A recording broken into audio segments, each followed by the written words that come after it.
All right, hello everyone. I am Dane Young with UGASports.com. This is UGA Sports Live, and we are back after a bit of a summer hiatus. We have head coach Jim Donnan and Roddy Nabolsi, the publisher of UGASports.com. And guys, I kind of want to get right in here with some questions that we have from our listeners and viewers, and just make this really a question-heavy show. So, first of all, good to see you guys again. Second of all, name, image, and likeness. Here we go.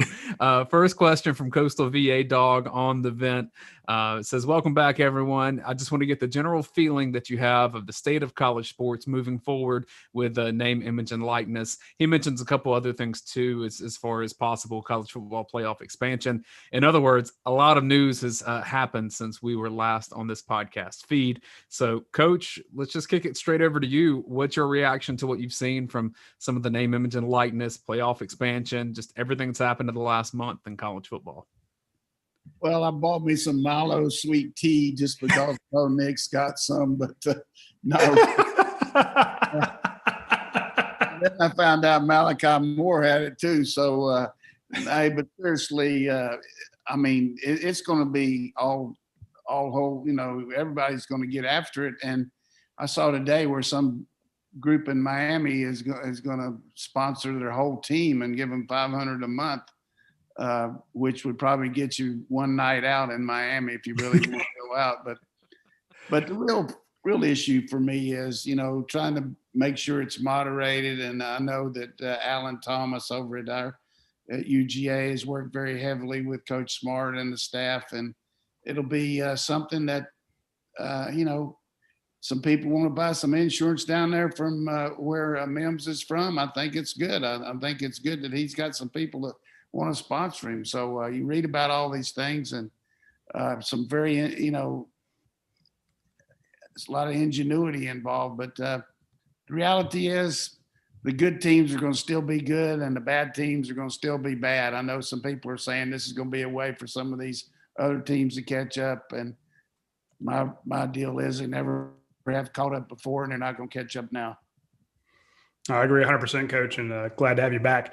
It's I noticed a lot of people they're kind of excited for the kids. They want to see these kids be able to, just like anybody that gets famous, you want to be able to make money off of your name. These guys put in a lot of work, and it's tough to say, hey, all those 5 a.m. lifts you did, all those two-a-days you did, you're not allowed to sign an autograph for money. You can't accept this. You can't accept that. And it just, amateurism rules across the, even going back to the Olympics, people just, they love the idea of amateurism, but they didn't like what comes along with that. You see a college kid who qualifies for the PGA Tour or, could win money in a tennis event and then have to give the money back so they can keep their college eligibility, stuff like that. And it's always stuck in people's craw. But at the same time, once it starts feeling like these kids are all about themselves and marketing themselves versus the school, that's always been the thing about college football is that people – there's like, these are the kids at our school. These are the kids in my alma mater. They fight for the Bulldogs. They fight for the Tigers. They fight for the Tide. That has always kind of been the draw versus if you're in a pro, that guy's got a contract coming up. This is a contract year. He's working on that second contract. Will he be on with this team, in the second phase, third phase of his career? There's always been that disconnect. And in other words, the reason people like college football is because it's always more focused on the college. So there is kind of that pushback against I don't think they don't dislike the individual kids doing well, but they dislike the idea. And I'm seeing some pushback there. I think a lot of kids are going to be really disappointed. You need to take a reality pill. Anybody that wants to worry about that bullshit needs to take a reality pill. I mean, this is America, and these kids deserve what they can get. Kids aren't going to universities to play football now because of the academics and the dorms and all that stuff. They're looking to go to the pros now. Hey, there's a lot of them that academics are important. Don't get me wrong. I don't want anybody quoting me on that, but I just think it really is a situation where we want to compete and go for the national championship and do all the things we got to do. That's what we're going to do. We're going to compete on name, image, and likeness, just like we do on everything else, just like Alabama does. And that's just the way it is. But I hated to interrupt you there, but I think we're in a situation now where you can't be Mr. Goody Two Shoes and want that euphoric situation of the student athlete. Certainly an athlete's going to have to make his grades to be eligible and all that. That's for sure. And hopefully get a degree. But these kids are on a 3 and out plan. I'm telling you now. Oh, you're right, Coach. I mean, half the kids we talk to, we say they go, well, think about it when they commit. I'm going to play my next 3 or 4 years at school X. They're even saying it the day they commit. And that's what my eventual point is. That idea, this idyllic, I'm playing for the logo on the side of my helmet, not the name on the back of the jersey. That's ship sailed. So basically, even Roddy, when they say they're going to play 3 years somewhere, what that means is I'm going to play 3 years somewhere if it goes the way that I'm hoping it does. And if not, I may play 3 places in 3 years or 3 places in 4 years. There's so many different ways that changes. It's a different game than what you coach Donnan. I mean, it's a whole different landscape. I'm not saying it's good or bad. It's just different in a lot of ways. But I do like this, though. One thing you got to do, though, is the leadership among your team and the leadership provided by your staff, realizing that, hey, everybody, this is the way it is. But at the same time, we're going to have the same structure. We're going to have discipline. You're going to have to, I don't care how much money you're making, you're going to have to come and practice. You're going to have to do this. And, you might not make as much money if your ass is on the bench. So you're going to have to come out here and compete for the job and do what you're supposed to. There's can only be one coach and one set of rules, and that's the way they're going to be. And that's all up in the air. We just don't know how everybody's going to react to that. That kind of new issue there where, you can't blame the kids for wanting to help themselves and make what they can.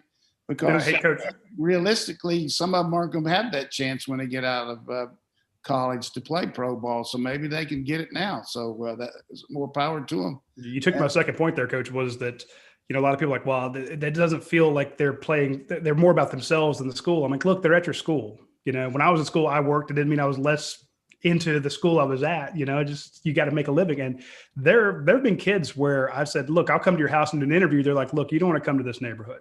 This is a rough part of town. I'm like, I'm used to that. I've been there, but they try to warn me away sometimes.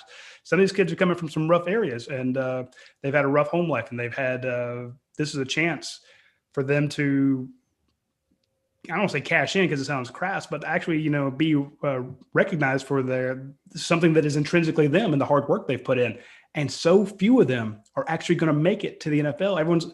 We have this idea that with amateurism, okay, we'll put it off until you go pro. So few of these kids go pro. It's pointless to say, look, the 1-2% of you that are going to make it, you get to cash out. Nobody else does. So I do think the other side, though, is so the people that might say, oh, well, I hate this new system that's coming around. It's ruining the game. It's not going to ruin the game. Everyone is going to be, it's new. And so people are reflexively against it.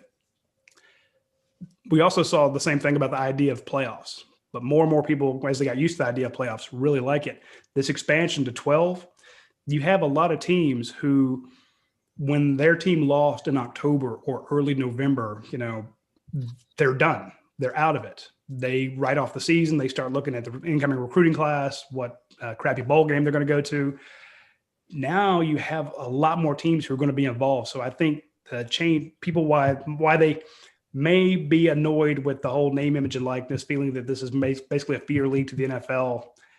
I think there's going to be a lot more interaction, a lot more interest because of the playoffs.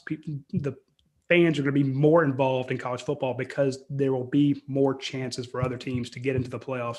So I think you have it's almost balances out. So I think both in the long term are good for college football. There's more pushback against one of them because of this pretense of what we used to think of the student athlete. Pushing back, Roddy. Come on. Have you read somebody's pissed off about these kids? Yes, a ton of them, Coach. That's what I do. I see people are very mad about this. They're like, what do they say? These players being paid. It's a lot of them. They've been for a long time, but now, hey, see what happened. I do think in some cases there actually may be some loyalty built through teams in the way that, like, I didn't play football, but like I know, having gone to UGA, I'm now an employee on campus at the journalism school. throughout that decade of me being a student and then coming back later, and then also through the sports coverage here, there's just a lot of ancillary benefits that I've gotten from the community and knowing people around. And I think as players get that, and then the money that kind of sustains through the process, maybe there's more of that when an Amarius Mims realizes, my people back home in the 478 are going to take care of me, and I'm going to be fine in Athens. And so if I don't get my way to start immediately, maybe he doesn't like go somewhere else, because there's a little bit of cash flow there that may not be there if he's playing for another team. So maybe that's this stick around that built fourth that year. way. Maybe some guys don't go pro immediately because they're like, and we've had some guys say, look, I got to, even if I just make a practice squad, I can't do another year of school. My family needs help right now. So maybe if there's some sort of cash coming in, like the $6,000 those University of Miami players are going to get from that one program or that one business, maybe it's not a ton, but maybe it says, hey, I don't need to transfer because I got something good going on here. Or maybe I don't need to go pro early because I've got some sort of cash flow coming in now. Hey, Coach, you want an X's and O's question now? Get on the field instead of off the field? I think y'all hit it good. I just want to capsule there is just the fact that, you got to change as the systems change, and you got to do when you cut back from 45 scholarships to 35, then 20. I mean, these are always things that are evolving. Everybody said when the players started to get the stipends that they were going to be really ruined because they got all that extra money, and now you just look at the overwhelming amount of money that the football is bringing in. This new contract that ESPN signing with CBS. I mean, ESPN signing with the SEC. I mean, come on. It's just a lot of money out there, and the coaches are making a lot of money. It's just a way of life. But let's go to the X and O's here. J.R. Scar 86 asks, who's going to be Georgia's starting wide receiver opposite Jermaine Burton to start the season? He throws out a couple names, and you can confirm, deny on your opinion. He says Marcus Rosemy-Jacksaint, Arik Gilbert, Arian Smith, Justin Robinson. I think for sure you're going to see a lot of these different guys in there, but I had one that I was getting ready to say, and I forgot number 10. I forgot his name. Darius Jackson. I think he's going to be the starter just because of experience. But, Rosemy got to come back from an injury. Smith's got the speed. There's a lot of different plug-and-place guys that you use different scenarios with. What's going to happen? Can Gilbert play outside? Is he going to move back inside? All those things are going to be answered during two-a-days. Just like one question for me about our personnel is the transfer portal worries me. The transfer portal worries me because we got a lot of good players that are starting now that might be beaten out by guys that might be better than them. I mean, you got a lot of good guys on that second team O-line now. Broderick Jones, Tate Radledge playing guard some, and also Mims. They're going to threaten these guys. I mean, Truss, McClendon, even though he's a freshman All-American, what's going to happen if all of a sudden one of these guys jumps ahead of them? I'm not saying that's going to happen for sure anywhere, but we've got a lot of players that aren't going to get it to playing time that maybe they got before. I don't necessarily say in the O-line, but running back wise, we got 5 backs. I mean, you just go through it. Tight ends, we got 3 or 4. Just hopefully there's playing time for everybody to keep morale up. But that worries me as much as talking about the NIL. Yeah. Right now, my vote is I think Marcus Rosemy-Jacksaint. Just heard some good things about him, but as Coach says, he had to come back from an injury. I just think each one of those guys gives you a different option because you put Arian Smith up there. He's so fast. I do think a lot of people they overlook Kyrus Jackson because he's been banged up a couple times. But you remember when everybody was focusing on George Pickens, who was it that was just torching defenses? And it was Kyrus Jackson. This is his senior year. I think Kyrus has a monster year. If not, and then they have to start worrying about him more, then Jermaine Burton chews him up. I just think that you have do you want a big giant wide receiver out there and you put in an Arik Gilbert, or do you want one of the fastest guys in the nation in Arian Smith out there? I just think that you can keep a defense guessing about who you roll out there. I don't think there'll be that set group of guys that you look at and see every week. I think they're going to rotate through just Todd Monken going, do I want to hurt you with size or do I want to hurt you with speed? Do I just want to hurt you with a guy that you're not sure what he's going to do? Maybe he's a tight end. Maybe he's a wide receiver. You just don't know. Oh, I got 2 of them out there that can do the same thing. I got 3 of them out there that can do the same thing in my tight end spots. You know, which one of them are, which are blocking and which are not. So it's a good, what you got to look at as an offensive play caller, as a personnel guy. Are you going to go 3-by-1? Or are you going to go 2-by-2? Of 12 personnel, 2 tight ends and 2 wide. Your whole key is to get your best of the fields. If that means 2 tight ends compared to 3 wide receivers, then you'll have Fitzpatrick, Bowers, Darnell, and whoever else is there, and you play 2 tights because we're going to have a running game. One thing that I wanted to get across here today, and then we'll go to the next thing, is NFL has gotten away from the pure drop back a little bit. They still run a lot of drop back, but they're, because of protection and because of sacks and because all these guys making money off the edge rusher, you're seeing teams use a lot more play action, a lot more RPOs, and moving the pocket to take her off the pass rush, and that will help us with our running game. We should be able to do that extremely well this year. We might not be a pass first team all the time with our running game and with our tight ends, and it helps your protection. I mean, most big come off play action passes. They don't come off a show pass where everybody in the stand, including the little old lady from Pasadena, sees a quarterback drop back. The deception helps you throw the deep ball and works it in there. So, and with JT's arm and everything, I think if we can move the pocket a little bit where he's just not stationary, even though he's his mobility, I think that'll help him too. So that's going to come into play as far as how you utilize your personnel too, where you move the pocket, how you set the pocket, how much screens you use, how much dink and dunk you use. So a lot of that helps your protection too. So I think we'll be very versatile on offense and have a lot of packages. To that end, with a mobile quarterback, guys in the NFL like Kyler Murray or even a Baker Mayfield, you can do more of the kind of bootleg or like a pocket that really moves far to the outside because the quarterback can be mobile. They can run more. You see stuff with Lamar Jackson that you don't see other quarterbacks able to do.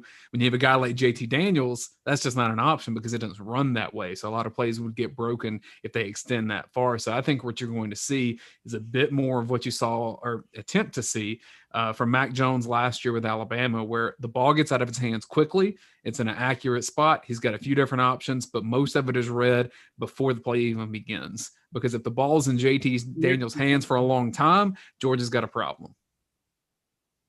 Yeah, and I know you and Brent a lot more film than I've ever watched, and you see a lot of things. But Tom Brady, the best things he does is fake 35 gut and roll a little bit to the right and then throw the ball. So JT Daniels, just the fact that he can't going to threaten the edge, he can threaten the fact that they don't out a little bit.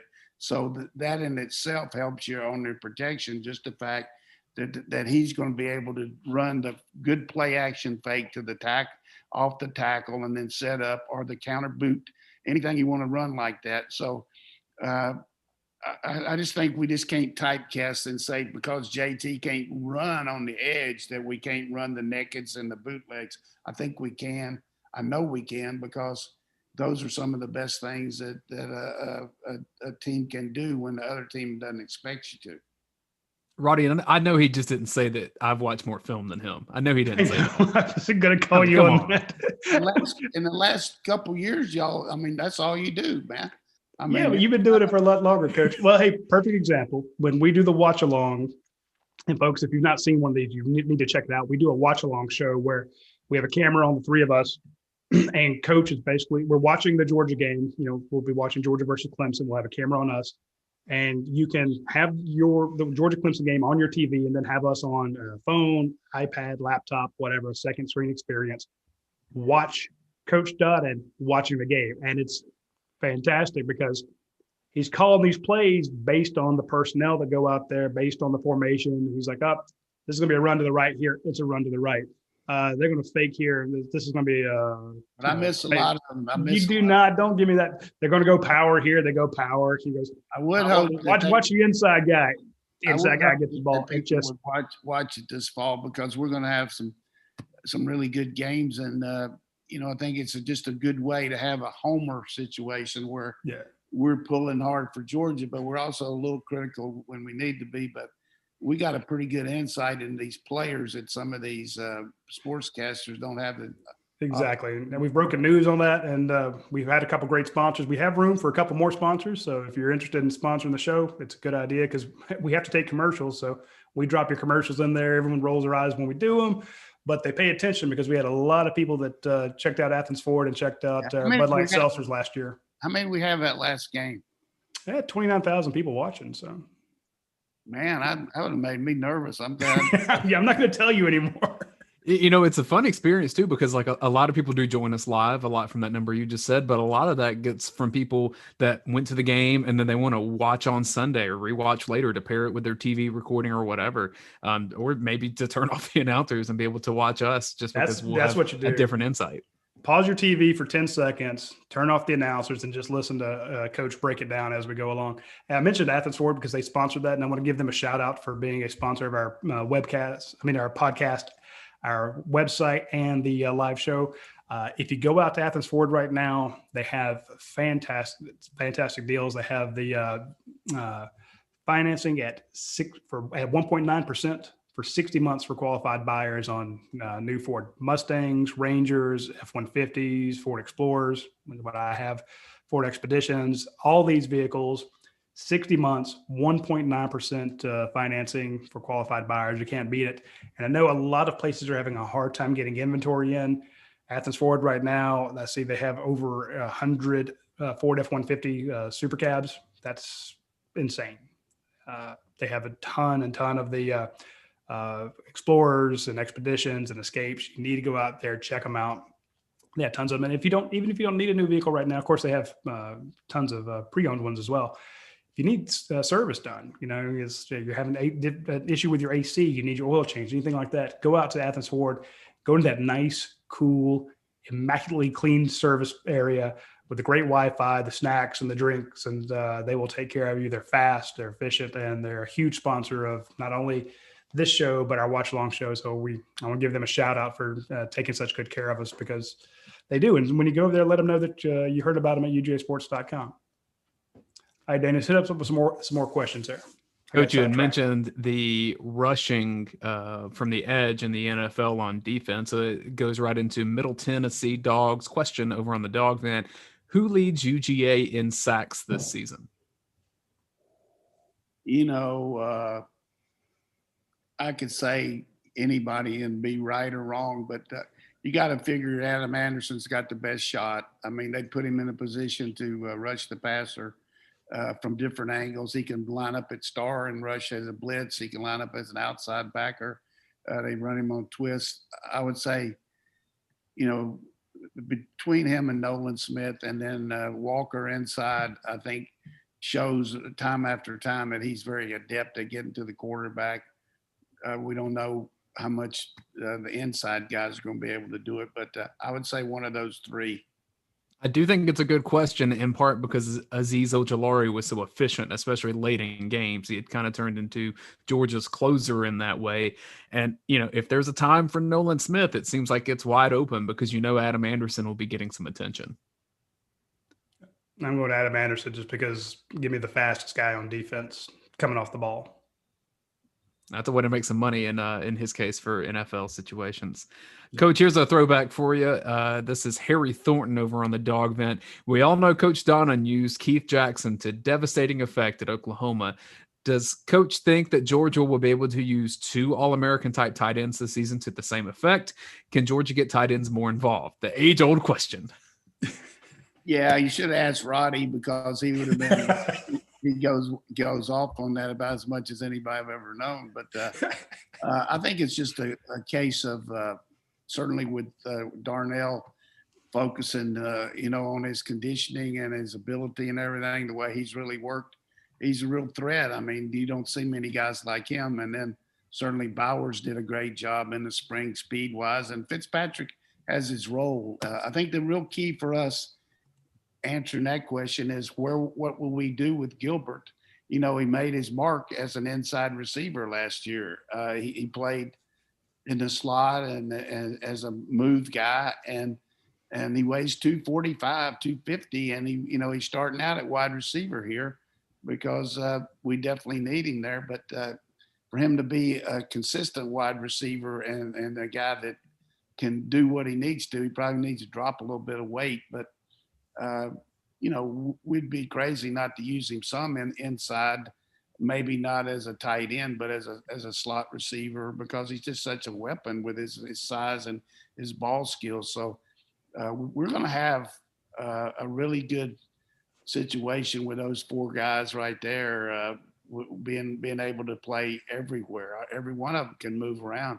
And then you add the fact that you got one of the fastest guys in the country, and it was epitomized by his track speed, and the fact that Arian Smith would be a guy like that too. So we're going to have some deep threats and some really good matchup problems for everybody. And Roddy, I want to hit you up with this follow-up question because this is from Dirty Dog 421 on the Vault. And for those that aren't members of UGASports.com, the Dog Vent is the biggest, greatest community of UGA fans in existence, going back into really the mid to late 90s. History has kind of happened through the Dog Vent.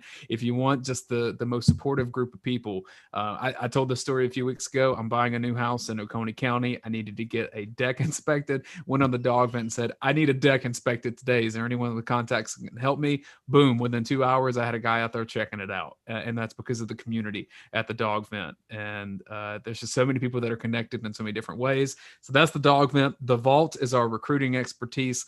That's Jed May and Blaine Gilmer and Trent Smallwood, Ben Bachman. I mean, it goes on and on and on. Roddy pops over there from time to time and puts in a future cast like he did over the weekend, even though it was 4th of July weekend. So that's the difference in the Vault and the Vent at UGAsports.com. Go check out our stories and sign up to be a part of the community, because that's really where the experience happens.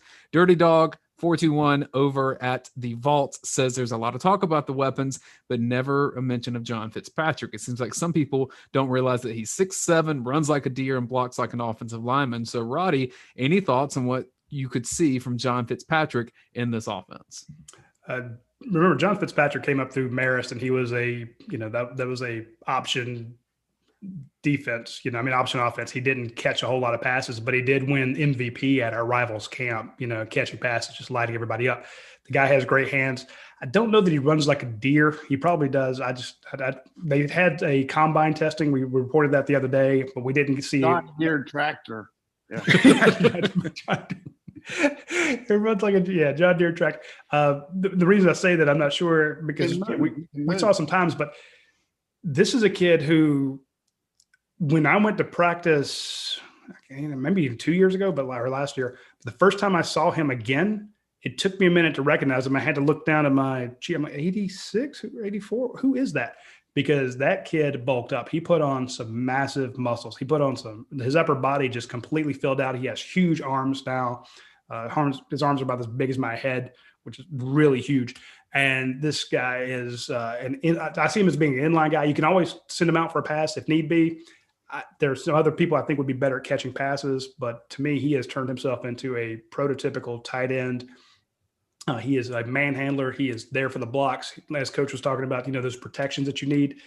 And maybe you keep him in, then roll him right out, a little curl, and he burns you. So we don't hear about him a whole lot, because just like we didn't hear a lot about a lot of Georgia's tight ends in the past, they were doing their jobs. And I would be the one like, hey, why aren't we throwing to him? But it's because they're keeping, the quarterbacks upright, and they're giving the defensive coordinators, hell, because you got to have somebody watching over him. So Coach can give you more on that, but go ahead. Here's the good thing. If you look at the kid from Miami that transferred here and got drafted last year in the 3rd round, only caught less than 10 passes here, a couple touchdowns. But the fact that these pro guys know that they've been coached in a system that Tom Duncan has, that knows how to identify pass protection, that knows how to move and block guys on the run as a JoJo guy, a guy that goes in motion. And we saw time after time where he would go from one side to the other and kick out the backside, and we would see the good cutback by our back. So the fact that they're in this system, there's no question to me that John Fitzpatrick's going to play pro football. I mean, he's too big, he's too strong, he's too fast, he's got good hands, and he's going to get. There's not a lot of guys walking down Lumpkin that are 6'7", 240, like maybe even bigger than that can run and jump like he can. So he's got a great future, and I'm glad he's here. He's had a good attitude ever since. I remember the first time I ever saw him, he and his mother were over at spring practice before he enrolled in the fall and for summer camp. He wasn't an early enrollee, and he was watching practice out there, and he was very intent. He was watching every little move. He was going around watching the tight ends, everything they were doing, all their drills. And I asked one of the managers or trainers who he was, and they said he's a kid from Marist that signed. And that initial impression that I had was the fact this guy has got the right kind of attitude, knowing that he's over here, not just trying to get in the glamorous, hey, I'm a signee, I'm coming in here, hey, he was over there trying to learn what was going on, and he was very, very in tune to what. And that my first impression on him is the same as it is now. This is a guy that we're glad to have in the program. Yeah, and a guy like that, Dane, if you're in that 12 personnel, and you've got maybe a Reed Gilbert's playing tight end, maybe Darnell is, maybe Brock Bowers is. Everyone thinks, well, that's the one's staying in and one's going out. You don't always know that. And if you want to bet your defensive protection on that, go with your defensive coverage on that, go right ahead.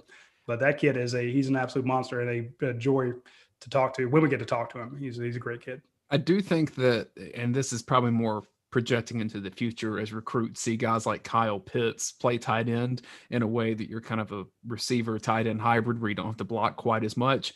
There's going to be an opportunity, and there is an opportunity now for guys like John Fitzpatrick that can do so many things on offense, because that means you don't have to leave the field all the time just because a different personnel group is going in, because you can block interior. You can do it near the red zone. You can do it with the end zone right behind you. You can go out for a pass. You can chip. You can do all these different things. And I think Charlie Warner showed how valuable that is, because Georgia would not have had some of the offensive success that it had in recent years if it weren't for a guy like Charlie Warner that's willing to, get in there in the pile just like he's an offensive lineman, but also peel out for a pass. That's a really hard thing to do for a lot of players, to be able to do both of those things well. And, I think John Fitzpatrick probably has a little bit of growth that he has to, have in his receiving game, but I think the blocking is unquestioned. And if Georgia is going to go compete for a national championship, he's a massive part of that blocking package. And the one thing about Kyle Pitts, he can't block like this guy can. I mean, Kyle Pitts was instead of lining up at wide receiver, which he looks like a wide receiver, he's big enough where he could block just good enough, but he was working on the inside guys so much. That was smart by Mullen. And, I think it's just people have a tendency to typecast tight ends as a guy that lines up outside the tackle. In today's college football and pro football, a guy that can line up there but also split out. The one thing you can do when you have two tight ends that can run, catch, and block is you don't necessarily have to line them up outside the tackle by 1 yard. You can split them out. One thing we used to call deuce and ace and things like that, but we used to call dual. And when we went dual, that meant we had two tight ends, two wide receivers, and the tight ends were in a slot. And we would just run a sprint out based on the coverage. But if they really had trouble covering us, we would call Dixie, and then we would switch the two. The tight ends would go outside and the two wide receivers would come inside. And now you had guys like Jermaine Wiggins out on the outside edge, or Jermaine Johnson, Javaris Johnson, guys like that, Larry Brown. You could switch dual and Dixie and go and really hurt people. And that's what I think we'll see some of that. Excuse me for the coaching. I just like to say once in a while so I remember things. But I really think dual and Dixie is a really good way to screw around with people a little bit. And, all of a sudden you line up tight and then you shift out, or you line up wide and then you shift in, just to make those defensive coaches sweat a little bit. You made me smile thinking of Larry Brown. That was fun watching him play. I mean, it's all about creating mismatches. Larry Brown came in spring practice and the first year, and he said, "Coach, can I play basketball?" I said, "What are you talking about?" He said, "I got a chance to help Toby Smith in the basketball team." I said, "Well, if you can play, hey, if you can play in the game some, it's okay with me because I like Coach Smith and all that." Well, he went out there and had a heck of a game in the playoffs and everything. I thought he was just trying to get out of weight training and everything. He probably was, but those guys can help your team. That was good. But Larry Brown was a good tight end for us. Absolutely. Speaking of good things, when you get a chance, folks, please stop by any of the URPI locations. There's 70 plus of them. There's tons of them all over the place. When you get a chance, swing by the URPI location, grab a peach and prosciutto. You said it right. Attaboy. Hey, I get it right. Get the peach and prosciutto salad. The pizza and salad. They have a summer peach salad that looks fantastic. It's got the peaches on it. These are some of the best peaches you get. And I will say I was very disappointed the other day. I went to my favorite grocery store, Publix. They could sponsor us too. Went to Publix I wasn't there to get a sandwich. I was actually there to get some fruit. And I got some peaches and they just weren't sweet. So I got to reach out to Drew and Natalie French and find out where the hell they're getting their peaches from. I know they're local because he's mentioned it before, but I got to find out where they're getting their peaches for their peach and prosciutto pizza, because you can talk about pineapple on a pizza and you can have that debate, and it's a tired debate. It's like, is a hot dog a sandwich? I mean, come on, you're just trying to get clicks at that point. I don't care about the pizza or the pineapple on a pizza debate, because you're just rehashing this old argument. But if you want a true original question, is the peach and prosciutto pizza from URPI good? And it's phenomenal. When you try it, you're gonna be like, I'm nervous about this. I don't trust this.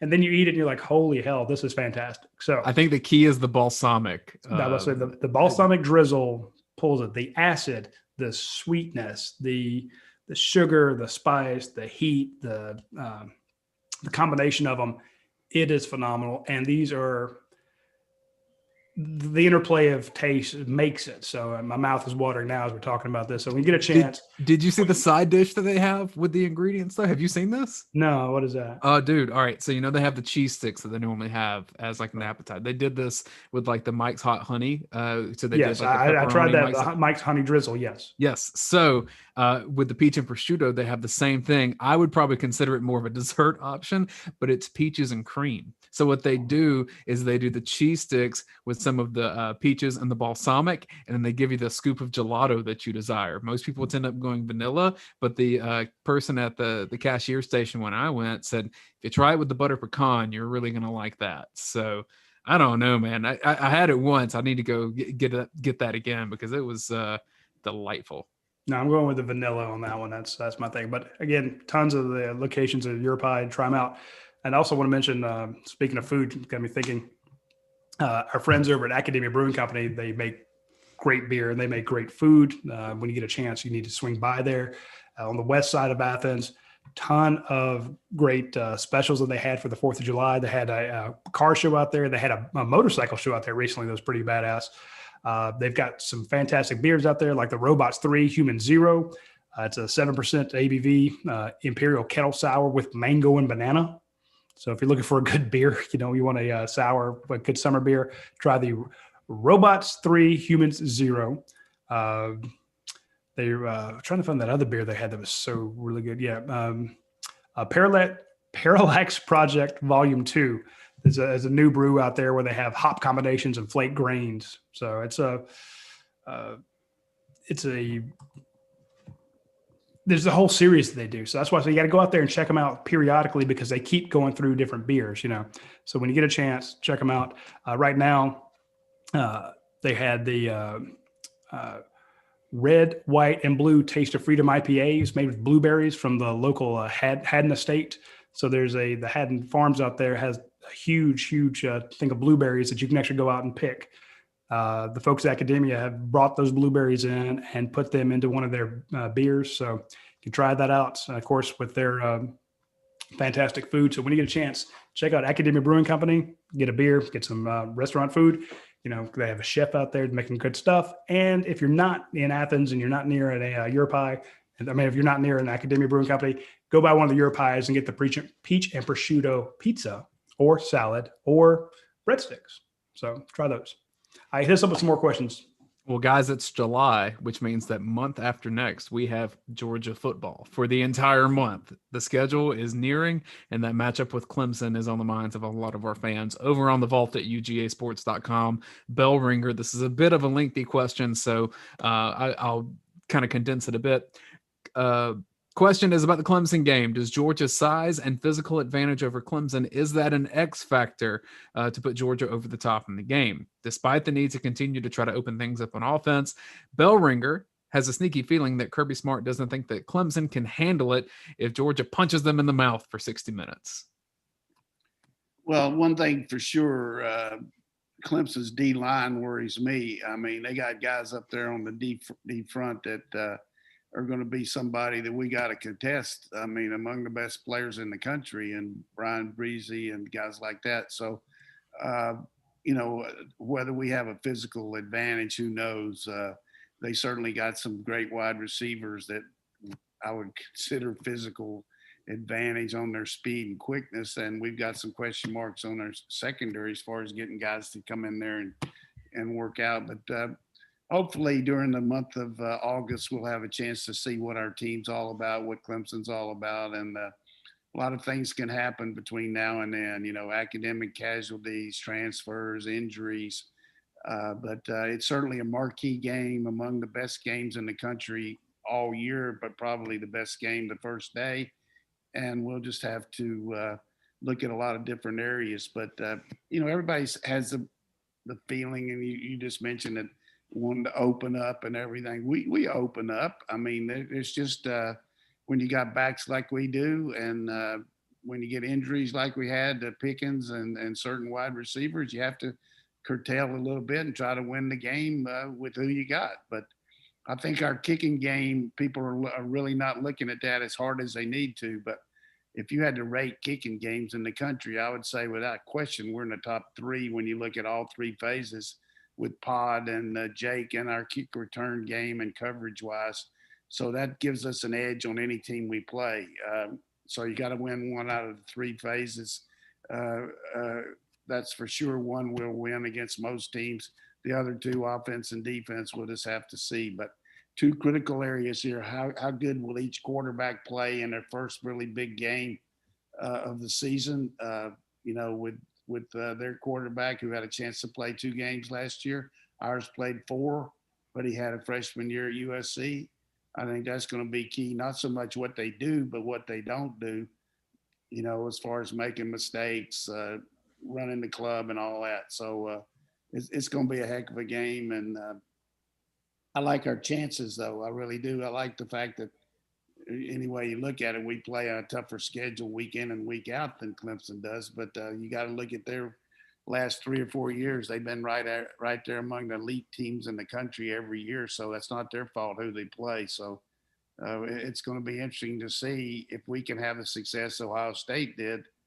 I mean, 6 touchdown passes really has to make Venables all summer. I mean, he's got to be looking hard at his defense when he got torched like that. So let's see what happens. Roddy, you pronounce prosciutto correctly. Can you pronounce Clemson's quarterback's name? Ungalele? I think it's Uwe Ungalele. Yeah, but that was pretty darn good. I was trying to catch quarterback. Well, we'll go with that. The names that scare me most are Miles Murphy and Brian Breezy. Those are, and yeah, I get the question.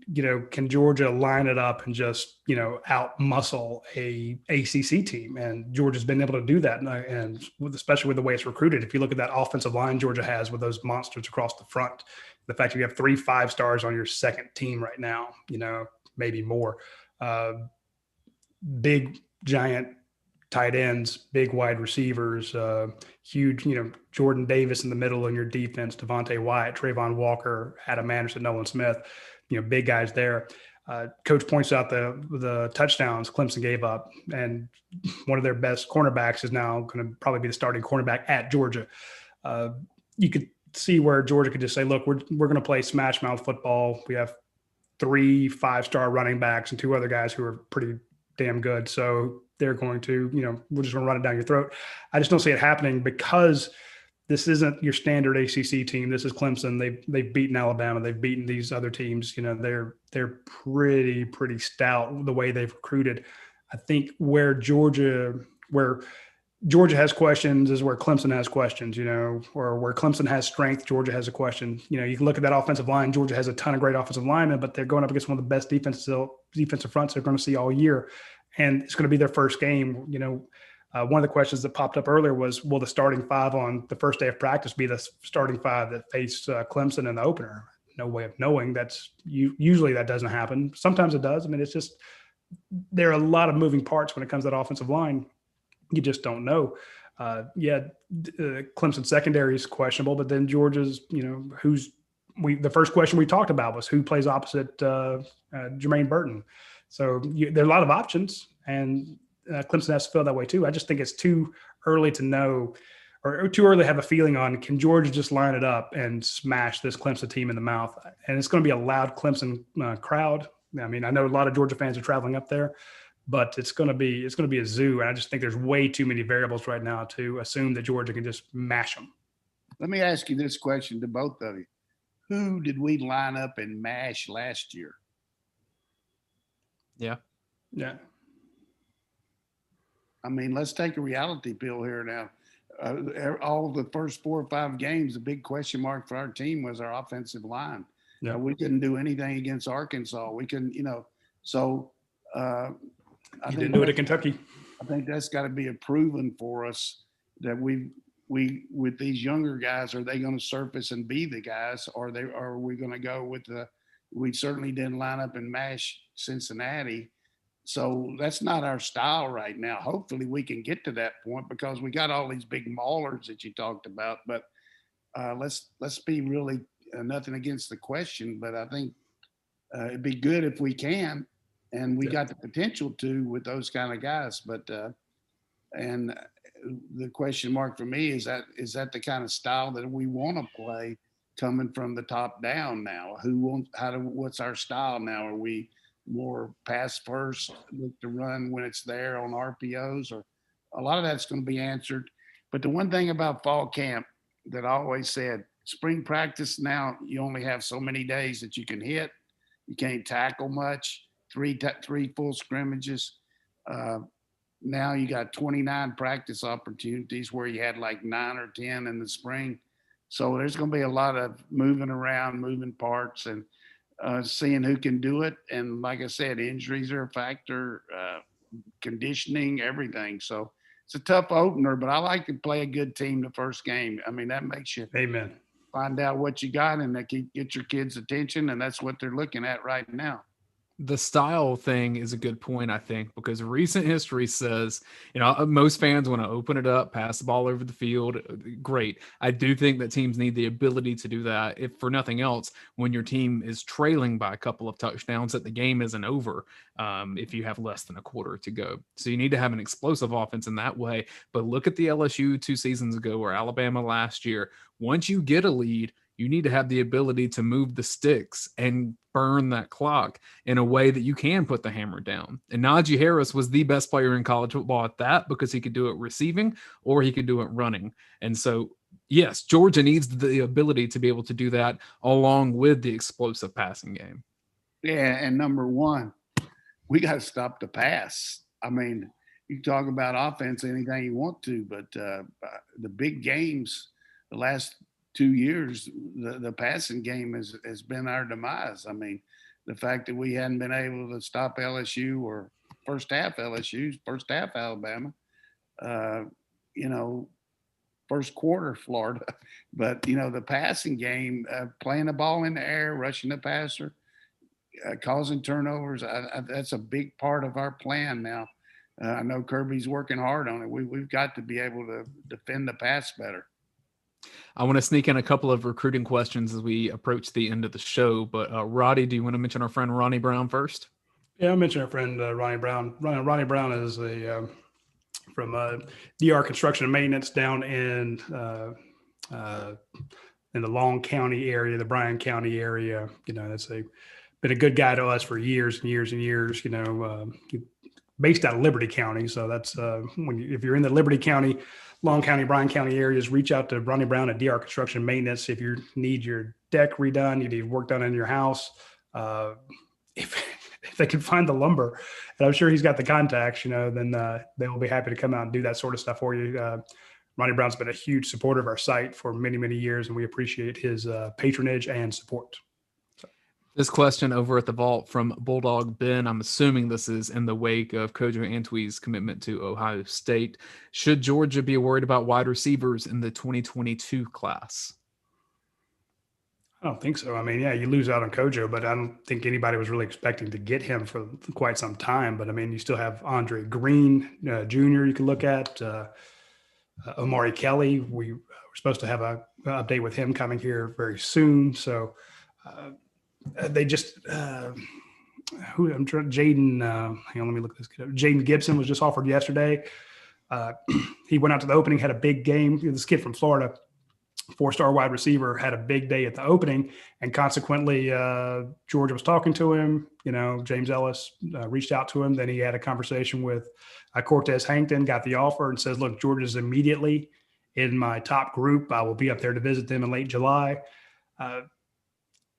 The problem with recruiting is certain names early on. And then when you don't get those guys, you can get frustrated that, that wasn't, you didn't get the first guy you targeted. But we try to tell people, especially after last year with the whole COVID thing, there's a lot of names that are going to pop up that you just didn't see. A lot of guys that didn't play a whole lot last year, guys you just didn't know. 3,000 Division I student athletes that you can look at. There's going to be some that may come up later. Some of Georgia's best players have come later in the process just because you didn't get him. I mean, you still got Luther Burden, the Oklahoma commit. He's kind of looking around. And there's still guys that, the Shaz Prestons of the world that they could still continue to recruit. So I wouldn't worry about it at this point, just because to me, it's way too early to panic. Agreed. We did report over at UGASports.com that Arch Manning made a visit to campus in Athens in the last couple of weeks. UGA alum 95 asked over on Twitter. He says, "I keep hearing that UGA has a legit chance of landing Arch Manning, maybe in his top 3 at this point. What do you guys think?" Well, hopefully he's looking at the potential here. I think I wouldn't be surprised if we're not in his top group. I mean, you look at the schools he visited. They're among the best in the country, and he did go to SMU, which, as I don't know what the tie was there, but certainly he's a 2023 quarterback that certainly got the lineage and he's got the ability. I've watched the tape on him. He's going to be a special player, and we got a lot to offer him. We got a pro-style coach here that develops quarterbacks. We got good support system here as far as the offensive and offensive line, tremendous facilities, great degree. And, I just think, why not Georgia? I mean, for me, if I'm a quarterback, I'm looking hard at Georgia. I mean, you landed Eason, you landed Fromm, you landed Fields, you landed Vandegrift, you landed Gunner. It's not like the idea of a 5-star top quarterback coming to UGA is as rare as some people might make it out to be. This is a kid who does not care from people who've spoken to him. He doesn't care who's on your roster now. And you want that in a quarterback. You don't want Vandegrift, Gunner, or Manning to be worried about who's there ahead of them, because if they're going to be the guy, if they're going to make be the one that hits in the NFL, they know that they're going to have to beat out the players on the team they go to, because you're going to have to beat out a lot more people when you try to make it to the NFL. So where's Georgia's chances? Until we actually hear him say that, Georgia's in my top group, it's all speculation. And, we've spoken to people close to him, and the Georgia visit went very well. But I think that the whole Manning organization is going to take a very, very methodical approach to this. So I don't think it'll be an emotional response. You can get that buzz on that visit high, that visit buzz. That'll last for a little while, but this is going to be a very calculated decision on what works out best for him. And I don't think you have to worry about the roster. concerns about who you have on the roster beforehand, because this is a kid who is going to be lights out. And I'm with Coach. I'm like, why not Georgia? They've gotten a ton of them in the past. It's in the South. You've got the connection with Todd Monken. The manager's going to look at the coach. Who's going to develop him? Art's going to look and say, who's going to help me get better? And Todd Monken's proven that he can be that guy. So why not Georgia with Arch Manning? I have been laughing at some of the connections, though, that fans and in some cases reporters are bringing up and being like, well, remember that this coach played against Peyton Manning, or this coach was a GA when Eli Manning was. Look, the Manning family has so many football connections over the course of graduate assistant hired the same point. yard man as the Manning's third secretary. Yeah. What I would say is, who are the coaches that have had a established relationship with Arch Manning, not the others?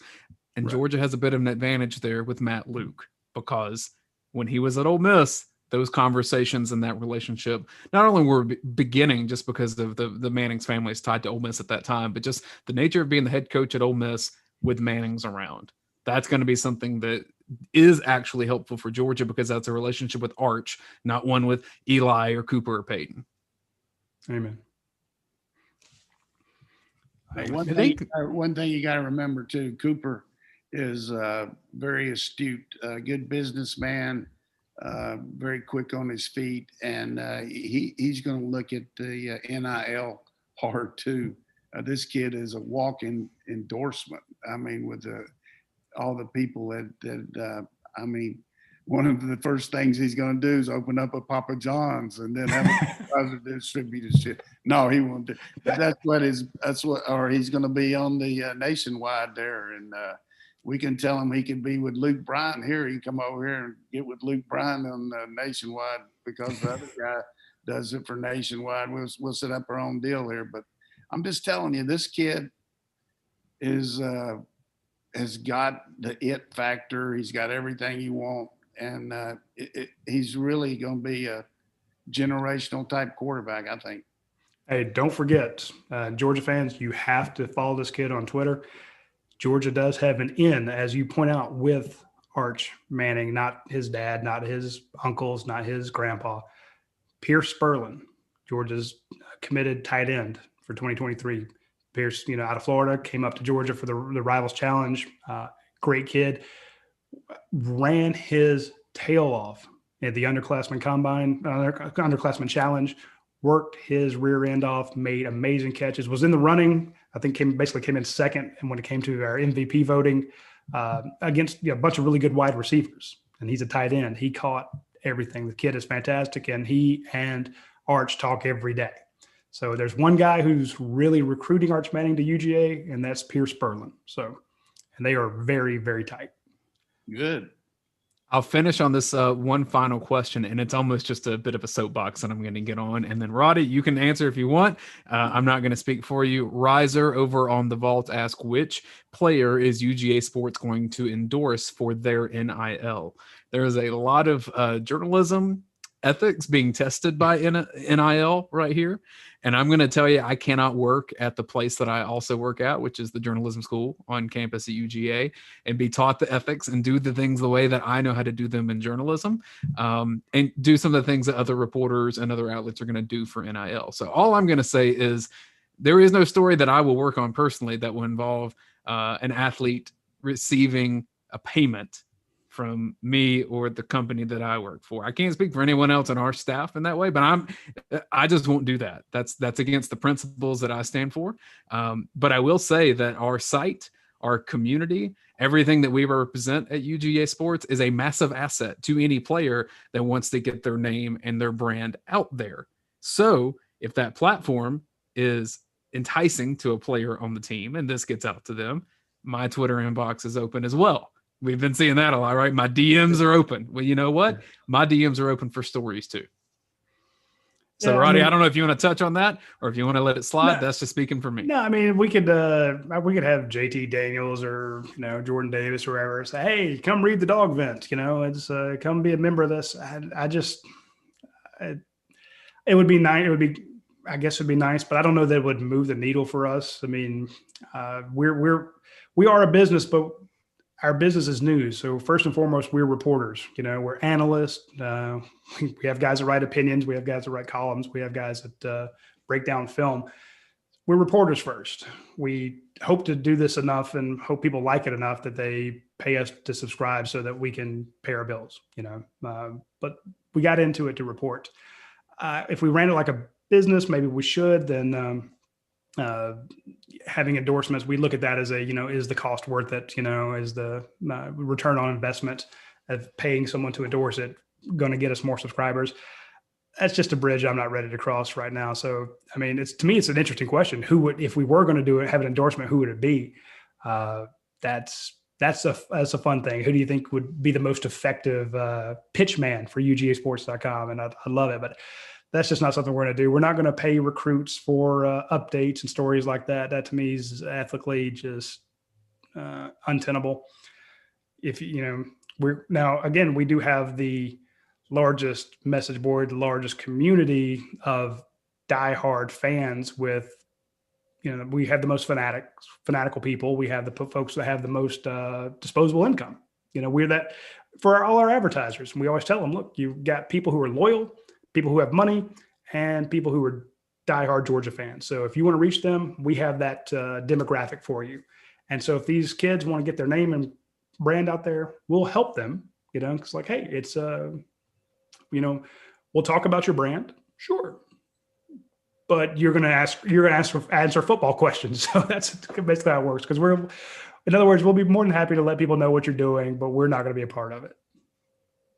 And I do want to wrap with one final note. You mentioned columns. I wrote a column about Mark Richt over the weekend with the diagnosis that he announced of Parkinson's disease on Twitter, and how it, in particular, people of my generation that kind of grew up with Mark Richt as the head coach for a lot of it, it just hit hard. And I know that we're sending our well wishes to Coach Richt and his family.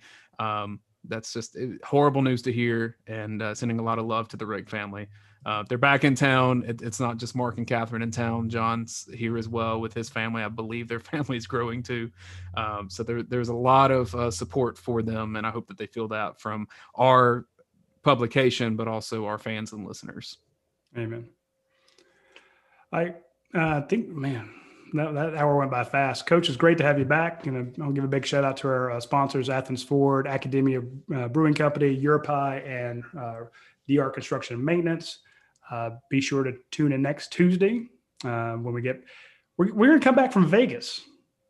So I haven't told everybody this, but this past year, because we didn't do our normal Christmas holiday event in which I give out bonuses, we basically, because of COVID, we couldn't do that. So I'm taking the guys, as many of them as we can get off work tomorrow, out to Vegas for a couple of days. We're going to go out there, have a good time, maybe lay down a bet or two, and then come back and be ready to cover the weekend stuff. But also, we didn't have to fly anywhere for the Rivals Challenge. Normally, we have to go to Baltimore or Indianapolis. So without those costs and without the party, we basically had some money in reserves for travel and bonuses that we rolled over into a trip to Vegas. So we're going to go out there. So if you want some bets laid down, let us know early. And we're going to take off. So if you see any funny tweets, or I'm going to tell everybody to turn off their social media for a couple of days. So if you don't see us online as much, that's it. But if you do see a funny tweet, then you'll know why, what's going on. So, but anyway, we'll be back from Vegas next week to see you at noon on Tuesday. Probably be back at Classic City Eats. They were closed this week before the 4th of July. They take some time off just like we did in June. So we'll be back hopefully at Classic City Eats next Tuesday at noon, and we will see you then. Take care.